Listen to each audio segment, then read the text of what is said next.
Hey guys, Freddy here. Welcome back to another House Rules video.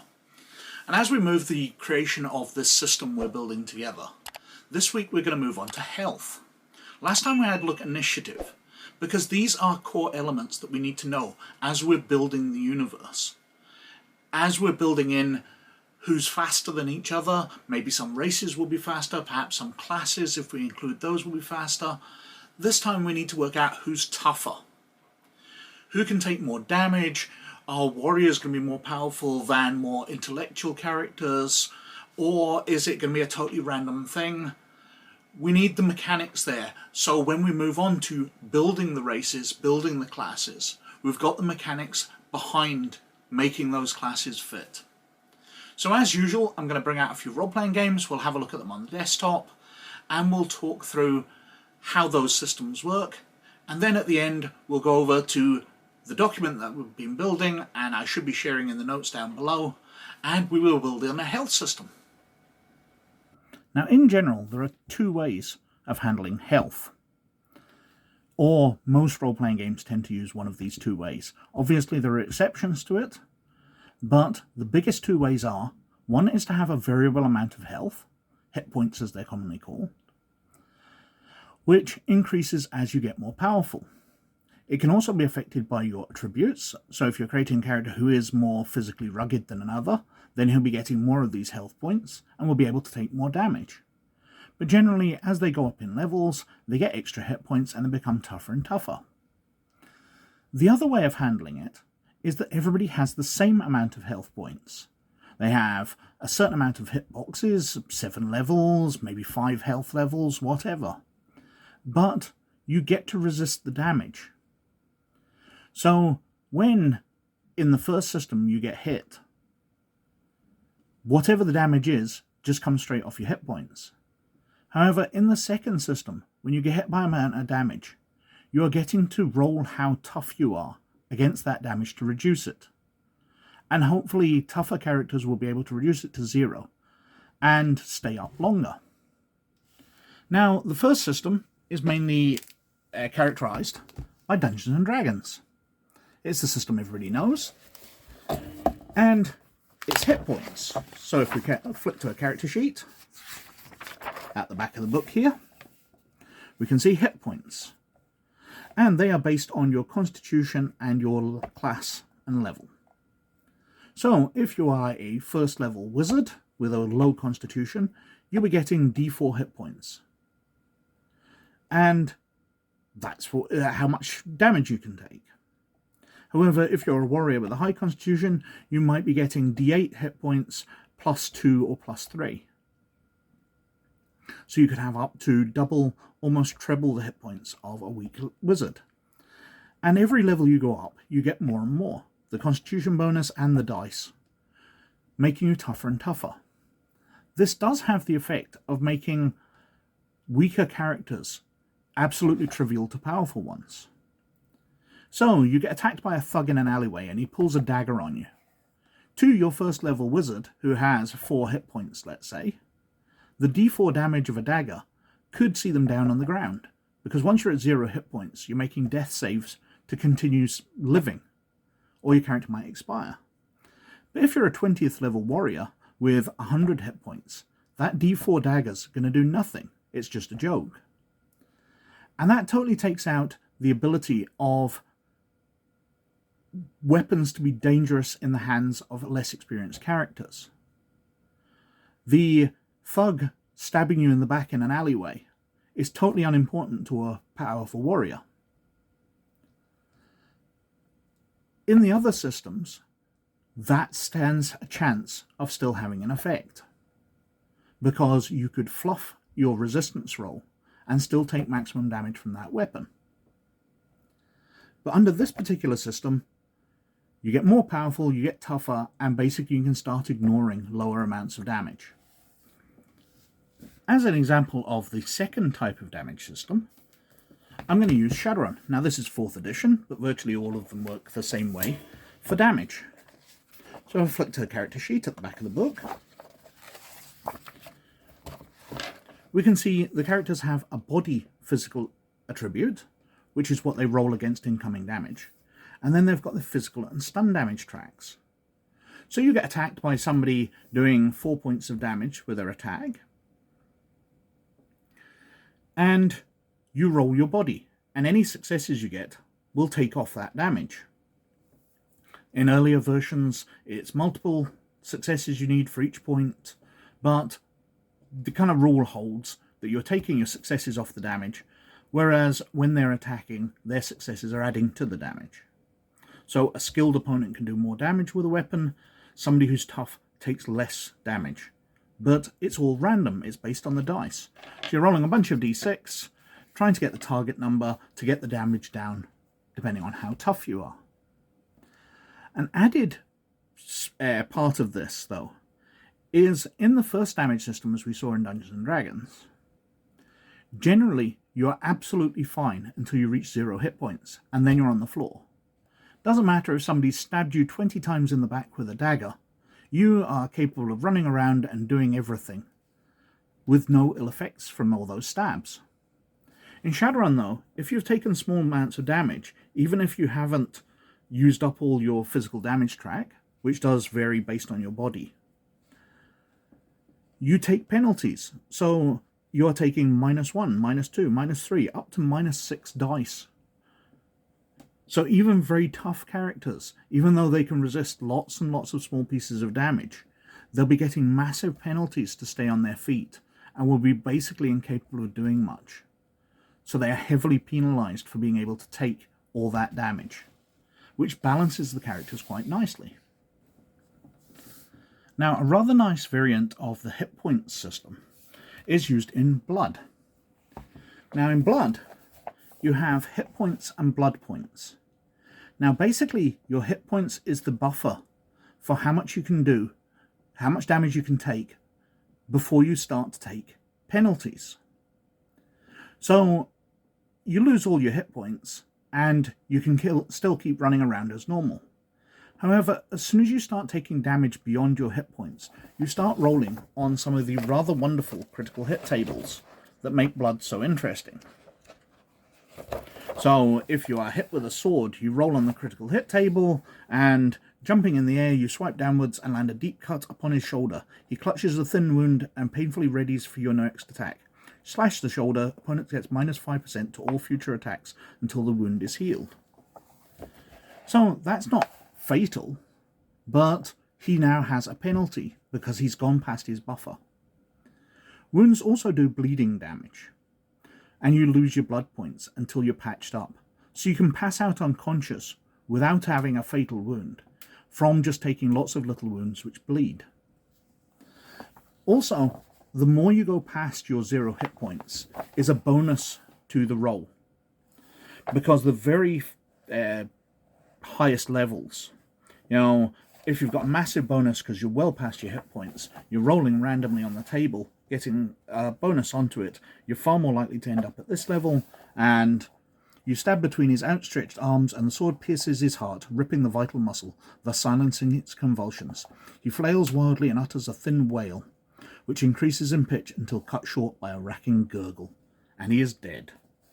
Quite a few of the high ones are dead, and quite a few of the mid ones to the high level are quite dangerous, can lead to crippling permanent effects.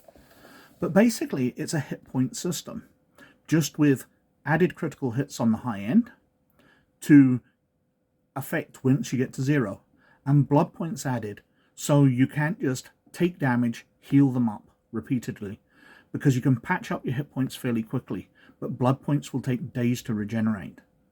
So it builds into the system that you can't just get shot 5 times and then be patched up and run around as normal. You'll have lost a lot of blood, and you will be closer to death. Next up, a system which doesn't use hit points, but builds in damage in a very interesting way. In fact, this is possibly one of my favourite damage systems, and it's the Traveller system. I'm going to be using Mega Traveller here, but what it does is, as you receive damage, you don't have hit points.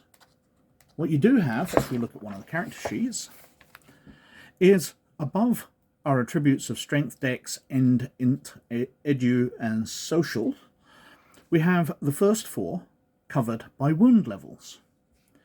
Because as you receive damage, so you get 3 points of damage, you can decide to take it off your strength, your dexterity, your endurance, or your intelligence. You've taken a piece of damage, and that affects you, because now you have a lower attribute while you're damaged. Now the player can decide which way they go in. So you've been shot, it's been a blast to the head, so you take some points off intelligence, which isn't likely to affect you too much in combat, which is going to be your strength, your dex, and endurance, but it will affect you in the long run.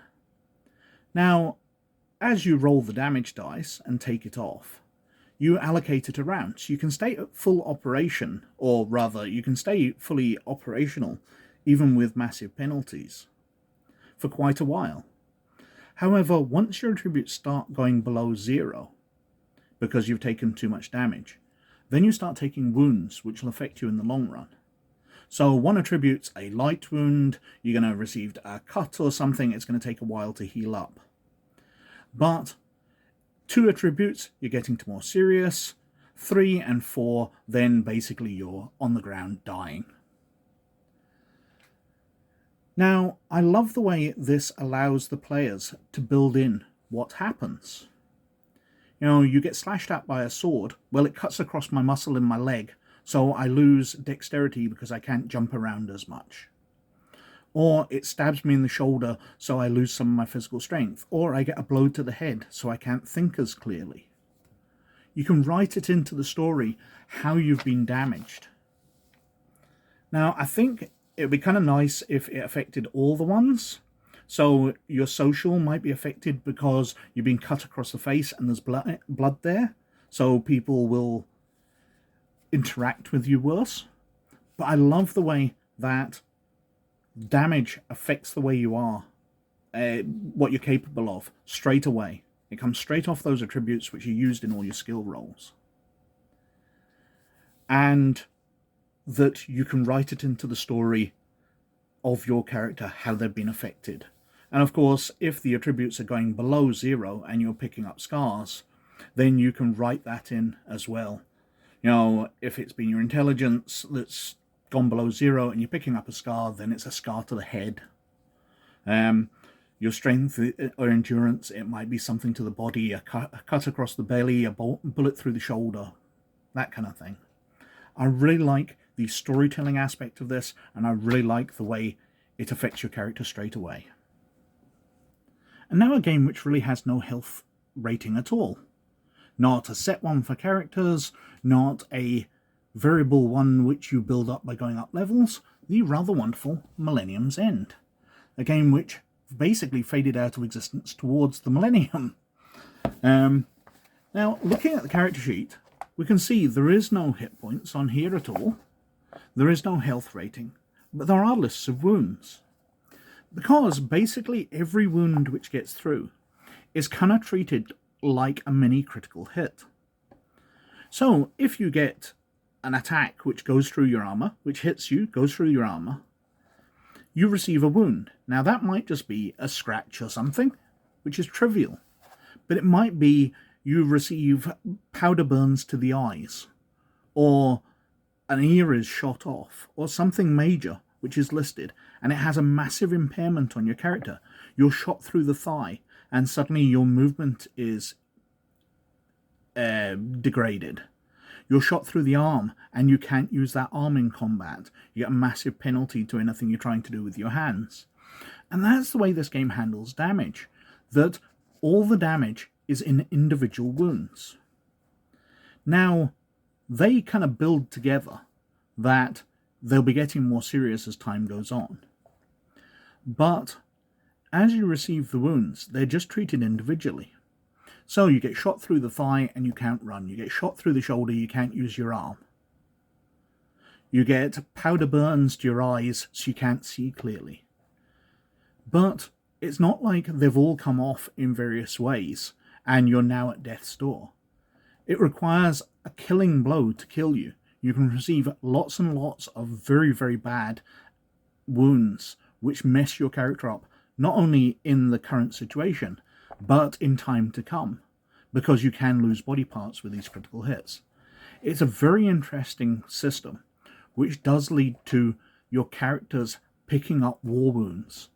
You know, oh, I've got a constant penalty to my perception because I got blinded in one eye in that last adventure. You know, oh, I lost a finger, so I'm less good with my hands because I got caught in a grenade explosion. It's a really interesting system which does build up the damage to be personal to your character. And finally, another system which kind of allows the players to have a lot more control over what wounds do to their characters. I'm going to be talking about Starblazer Adventures. Now, flicking over to one of the character sheets, we can see that they have this status panel here. And they have physical stress and composure stress. Because battles in Starblazer are not only physical battles where you're shooting each other, but they can also be social ones. And the consequences from each can be written in from each battle. So if you're having an argument with somebody and you end up going past your composure stress, then you can be taking consequences which are social. You know, you lose something important to you, you lose face, whatever. But sticking with physical combat, when you've filled up your physical stress and you go over, then you need to take a consequence of the value that you've gone over at least. And you can only take one consequence of each level. So if you go past your physical stress by 2 points and you write in a minor consequence, and then again by 2 points, then you have to at least write in the major consequence because you've already got a minor one. And these consequences can be little things.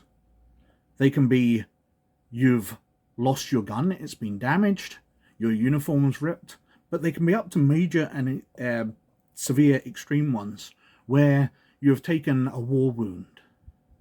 You've lost an ear in battle. These can be major consequences which affect your character way into the future. And it's a really innovative system that allows you to customize what's happening to your character, and it's up to the player. The Games Master doesn't really declare it, you get to decide what happens, which probably takes a lot away from the blaming the Games Master for what happened to your character, because you were the one that decided to take that war wound of that level. Now here we are back on the computer desktop with the document I've been putting together. Now it should be linked in the description down below, if I remember. And I've not been bad in recent weeks at remembering it, so fingers crossed I'll remember again this week. Now the first parts of it haven't changed much, even given the discussion I had at the end of the last initiative video.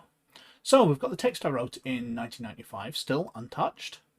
We've got the resolution system, and I haven't mentioned the capping ability, where players will be able to put successes aside to add dice in later rolls. Now, obviously, if a character succeeds at something and they have extra successes, they can put those aside, or they can use them to customize that success in some way, adding narrative structure to it if they want. But there'll be certain caps on things, as we mentioned in initiative, perhaps maxing that out at 5. Now, I haven't added that to initiative section either. Now, there's the attributes, still untouched. Skills, I haven't defined those any further. The initiative system, as I said, I haven't added the cap in yet. The new section I have added is the damage section. Now, this is heavily based off the Traveller system and Blood. I like what both those systems did, and I'm kind of tying them together. So, what we've got here is damage. Damage is delivered as a resisted type. Oh, extra comma in there. Usually endurance unless otherwise stated. Certain magical attacks might be resisted by willpower, for example, but for most weapon attacks it is a character's ability to cope with physical damage, their endurance. Now I've noted in italics here, dodge, because I'm not yet decided how combat will work. Will you attack, dodge or parry, and then resist the damage? Or is it attack and defend, cutting out dice rolls there, which I like the idea. So instead of being able to resist the damage of an attack with your endurance, perhaps you'll be able to resist it with your agility and dodge as you dive out of the way instead of taking that hit physically.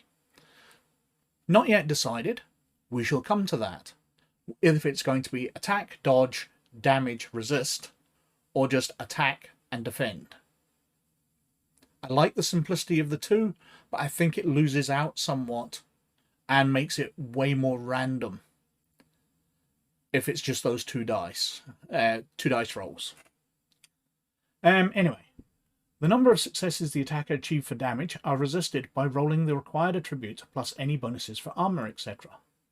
Successes on this roll cancel out those achieved by the attacker. So your attacker rolls and gets 4 successes, 4, and you roll your endurance to resist and you get 3 successes, so there's 1 damage left. And now you have to decide where that goes.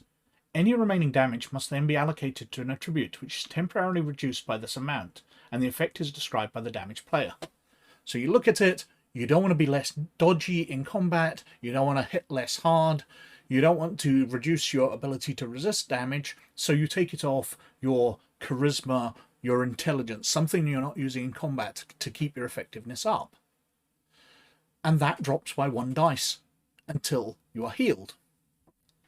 So the example descriptions I've put in here. Strength. The sword tip cuts into an arm muscle, loosening my grip. For your agility, a bullet crashes into the thigh, deadening my leg, slowing me down. Dexterity. A crushing blow to my fingers removes all sensation from them. Endurance. A punch to the chest drives my breath from my lungs. Intelligence. The hit glances off my head, making me see stars and leaving me dazed and confused. Education. The concussive explosive drives all thoughts from my head except those of right now. Charisma. All thoughts of clever words are driven from me as I fear for my life. Appearance. A gash across my forehead leaves me looking a fearsome sight. Willpower. Thoughts of my own mortality are brought to the forefront of my mind by the wound, and I'd do almost anything I was told to avoid it again. So, why that attribute has been affected? So you're writing it into the combat.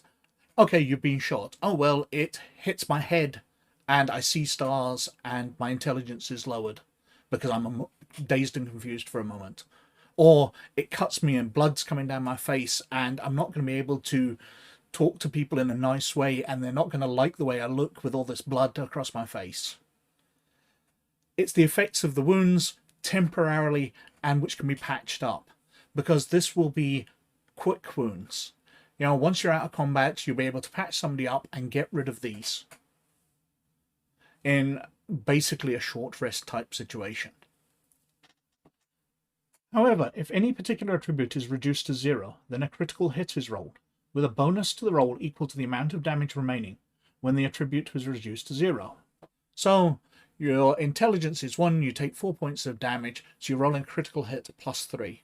Now, I haven't written critical hit tables in yet, and I think the way I'm going to do them is critical hit tables based on the attributes. So, if you've gone below your strength because of a critical hit, then you stand a chance of losing a finger or some muscle, which will permanently weaken your strength, depending on how bad the critical hit is.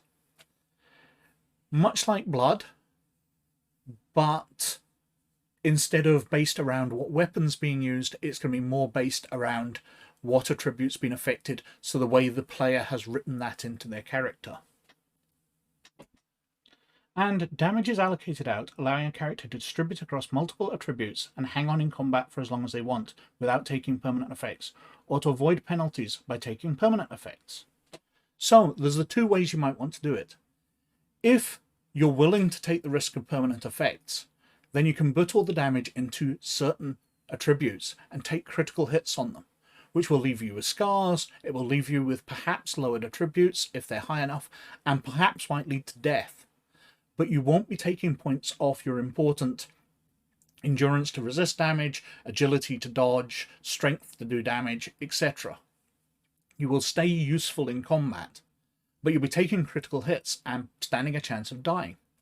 However, if you don't want to take permanent effects, if you don't want to stand a chance of dying, then you can start spreading that damage out. So the next damage, instead of taking your charisma below 0 and you rolling on the critical hit table, then you will be taking it off your strength and you will do less damage to your next hit. You'll be taking it off your endurance, which will remove your ability to resist damage. It'll be the player's choice on whether they're wanting to risk permanent injury and possibly death, or they just want to spread it out and they will end up becoming less effective in that battle. So they stand a lesser chance of winning, taking more damage, and perhaps getting those critical hits anyway. It's the risk they take. Now I've put in an area to add critical hits, and I've put in an area for adding healing. Now, as I mentioned, I think healing will be very rapid, that you'll be able to heal up much of the damage you receive in each combat. You'll patch yourself up and be ready to go very quickly, but the critical hits will be the permanent effects from damage if you took them. The losing attribute points will be the buffer, which goes up and down very rapidly as you go into different encounters, but we shall see how it works. Anyway, I think I've whittled on for quite long enough as usual, so thank you very, very much for watching. As always, most of all, you look after yourselves, and I'll catch you later. Bye now.